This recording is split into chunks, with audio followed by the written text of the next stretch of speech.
Zero casualty na itala sa Infanta Quezon sa kabila ng pananalasa ng bagyong Hener. Unti-unti namang pumapalaot ang mga mangingisda sa lugar. Si Bernard Ferrer sa report. Naabutan ko na nagkakamada ng lambat ang ilang mangingisda sa Dinahican, Infanta Quezon. Magbabakasakali kasi sila na manghuli ng isda ngayong inalis na ang Tropical Cyclone Wind Signal No. 1 sa kanilang bayan. Magtatiyaga muna sila sa Pampang habang hindi pa tuloy ang pinapayagang mga isda sa gitna ng dagat dahil sa gale warning.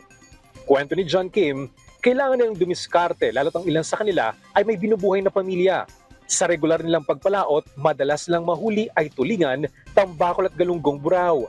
Mga 2 cooler, mga hanggang pinakamataas na 5 cooler. Magkano po ninyo nabibenta yun? Bang cooler ngayon lang, ang bilihan po dito sa Dinahican mga 15,000, pinakamababa na 10,000. Samantala, naging maagap ang paghahanda ng Infanta Local Government Unit sa bagyong Hener, lalo't malapit sila sa coastal area.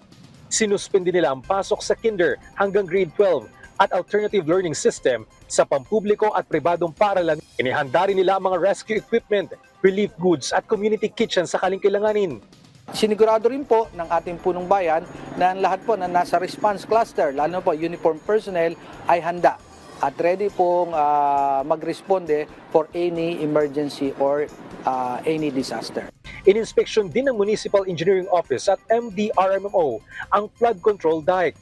Meron po kaming nakitang ilang pong issues, rooms for improvement, kagaya po mga ilang cracks sa ating dike, tsaka po yung humuhusos sa termino po ng humuhusos sa impantahin, yung pong riverbed, na supposedly ay katabi po ng aming pong footing, metal sheet pile ng aming dike, protection po, humuhusos po.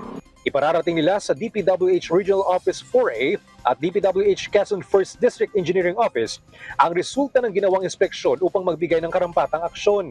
Nagpapatuloy din ang dredging project sa Bantilan River lalo na sa Sabangan. Magandang balita dahil nakapagtala ng zero casualty ang Infanta sa bagyong Hener. Hindi rin sila nagpatupad ng evacuation sa kanilang mga residente. Bernard Ferrer para sa Pambansang TV sa Bagong Pilipinas.